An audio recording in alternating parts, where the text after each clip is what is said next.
रसगुल्लों की खेती। सुंदरवन जंगल में ढेर सारे पशु पक्षी रहा करते थे। उसी जंगल में टुनी चिड़िया अपने पूरे परिवार के साथ रहती थी।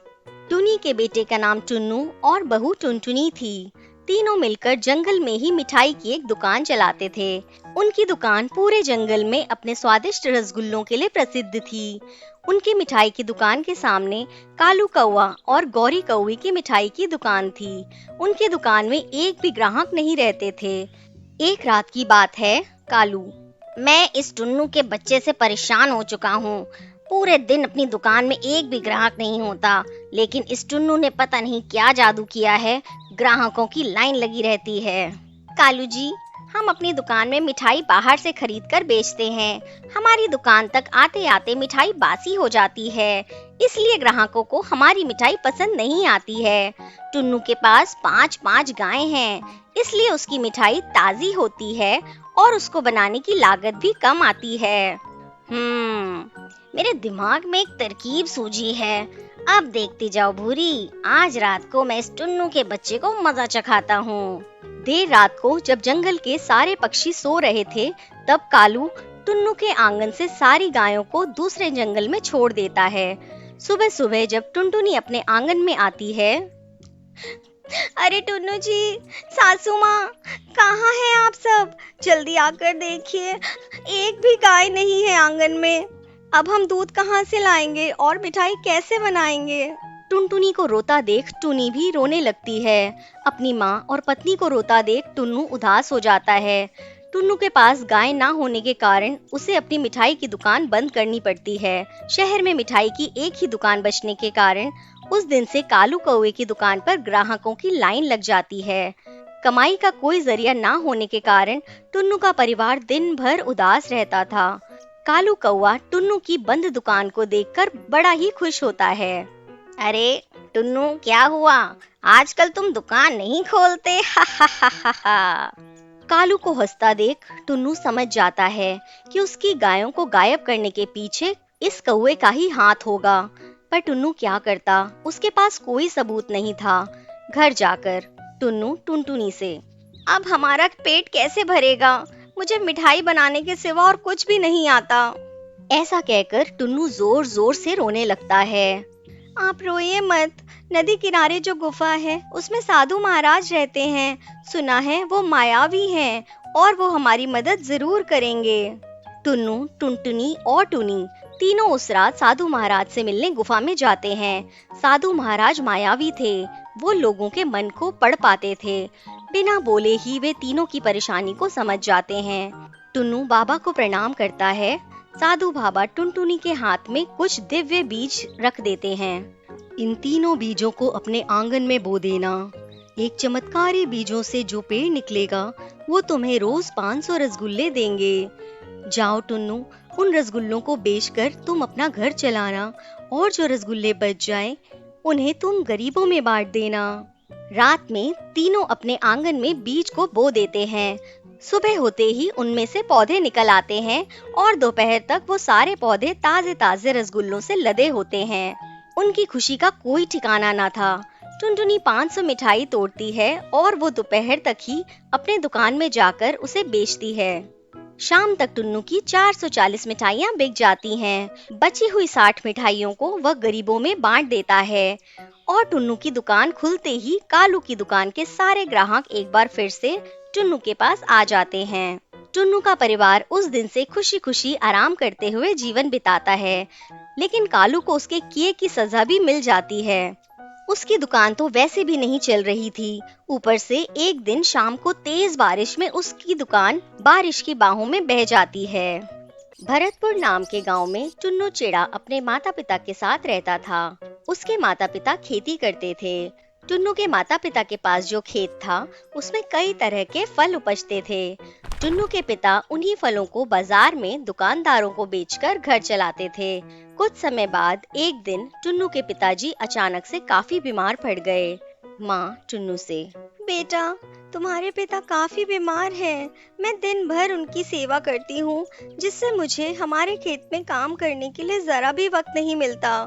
टुन्नू, अब तुम्हें ही घर की सारी खेती देखनी पड़ेगी। हाँ माँ, तुम चिंता मत करो, मैं सब संभाल लूंगा। ऐसा कहकर टुन्नू वहाँ से चला जाता है। टुन्नू अब पूरा दिन खेत की देखभाल किया करता था। मई का महीना शुरू हो गया था।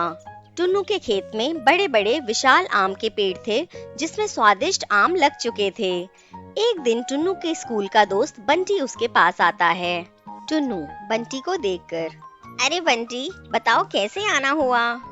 अरे टुन्नू, मुझे पास में कुछ काम था भाई, सोचा तुमसे मिलता चलूं। अच्छा, तुम कैसे हो बंटी? मैं ठीक हूँ टुन्नू, तुम कैसे हो और अंकल आंटी कैसे हैं? अब क्या बताऊं, मेरे पिताजी की तबीयत कुछ ठीक नहीं है। चलो ठीक है, अपना और परिवार का ध्यान रखना, फिर मिलेंगे भाई। ऐसा कहकर बंटी वहाँ से चला जाता है। जून का महीना आ चुका था। एक दिन गांव में बहुत तेज आंधी आती है। गांव के बड़े बड़े पेड़ टूटकर गिर जाते हैं। टुन्नू सोचता है, हे भगवान, क्या मेरे खेत ठीक होंगे?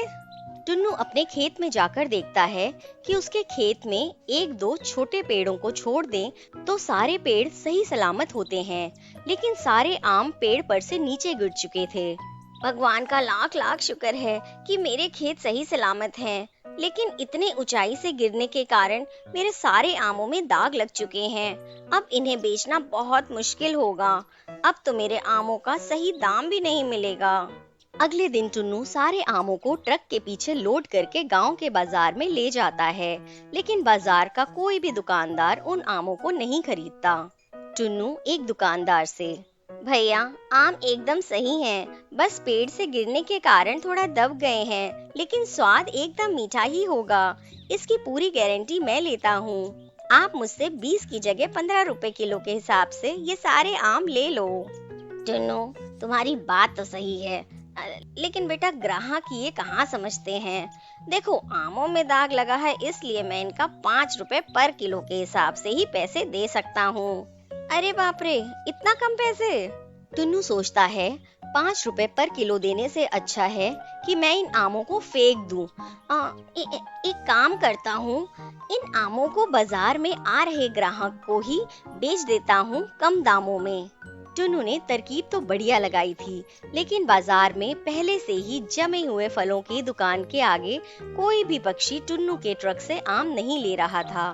तभी मिट्ठू तोता उड़ते उड़ते आता है। भैया, एक गिलास आम रस देना। उफ, जून की गर्मी बर्दाश्त नहीं होती। मैं आम रस तो नहीं बेचता, लेकिन आप मेरे से आम ले जाओ, सस्ते में दे दूंगा। नहीं, फिर तो मुझे कुछ नहीं चाहिए भैया। मिट्ठू के जाने के बाद टुन्नू सोच में पड़ जाता है। आज तो एक भी आम नहीं बिका, लेकिन इस तोते की बातों से एक तरकीब आई है। क्यों ना कल से मैं अपने ट्रक के पीछे आमरस बेचना शुरू कर दूं। थोड़े से दाग लगे आमों को फेंकने से तो अच्छा ही होगा कि मैं आमरस बेचकर देखूं। टुन्नू और उसकी माँ दोनों मिलकर अपने खेत के आमों का रस निकालते हैं और टुन्नू उन्हें अपने ट्रक के पीछे लोड करके बाजार में बेचना शुरू कर देता है। धीरे धीरे उसके ग्राहक बढ़ते चले जाते हैं। एक ग्राहक टुन्नू से, अरे भैया, आपके आमरस तो इस गांव में सबसे बेहतरीन है, अब तक कहाँ थे आप? धीरे धीरे टुन्नू अब बड़े ऑर्डर्स लेना भी शुरू कर देता है। देखते ही देखते अब उसका मेन बिजनेस आमरस बेचने का हो जाता है। आमरस बेचकर टुन्नू को गर्मी के मौसम में बहुत अच्छी कमाई हो जाती है, जिससे वो अपने खेत के फलों के रस को बेचने के लिए गांव में ही एक नई दुकान खरीदता है और अपने पिता का शहर में एक बड़े हॉस्पिटल में इलाज करवाता है। दोस्तों, मेहनत कभी बेकार नहीं जाती, मेहनत करते रहिए, सफलता आपकी ही होगी। नंदनपुर नाम के गांव में टुन्नू और उसका परिवार रहते थे। टुन्नू के परिवार में उसकी पत्नी टुनटुनी और उसका 2 साल का बेटा बंटी रहता था। टुन्नू बेहद गरीब था। दिन में वो पास के जंगल से लकड़ियां इकट्ठी करके लाता और शाम को उन्हें गांव के बाजार में बेचता। टुन्नू जो थोड़े बहुत पैसे कमाता, उनसे वो अपने परिवार के लिए राशन का सामान लेकर घर चला जाता। चाहे आंधी आए या तूफान, इसी तरह टुन्नू रोज जंगल से लकड़ियां इकट्ठा करके लाता और गांव के बाजार में बेचता। एक दिन गांव में बहुत तेज बारिश हो रही थी।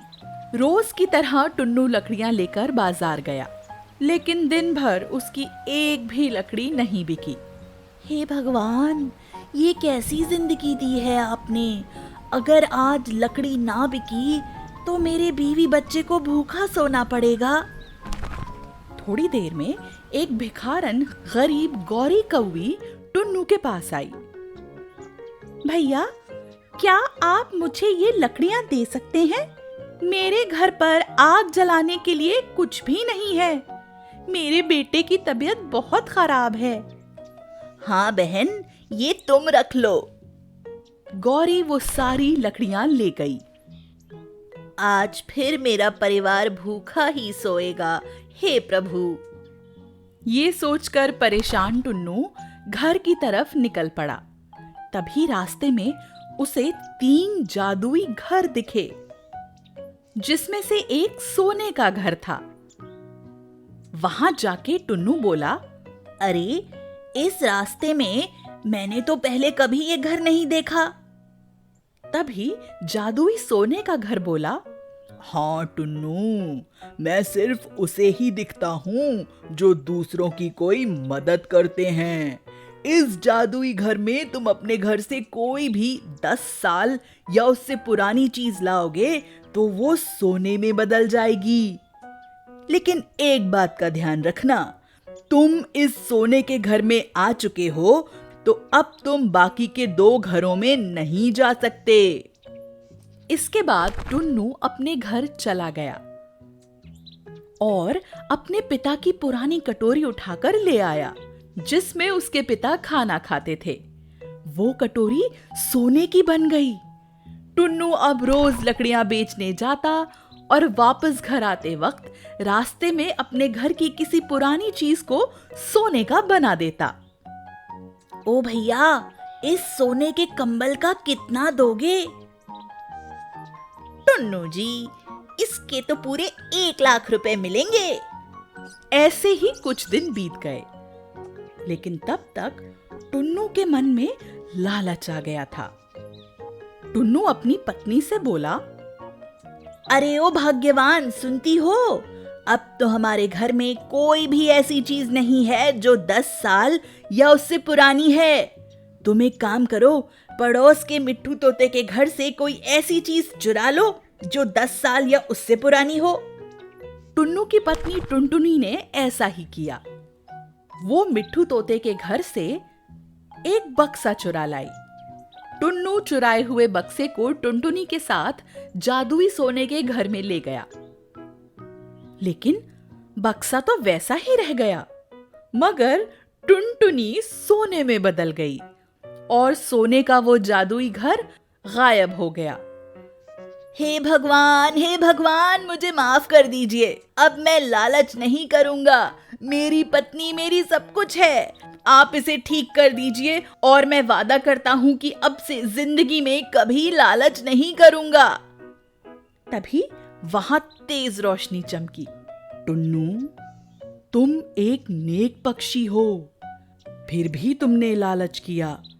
मैं तुम्हारी पत्नी को इस बार तो ठीक कर देता हूँ, लेकिन ध्यान रहे, अब तुम इस जादुई घर को कभी भी देख नहीं पाओगे।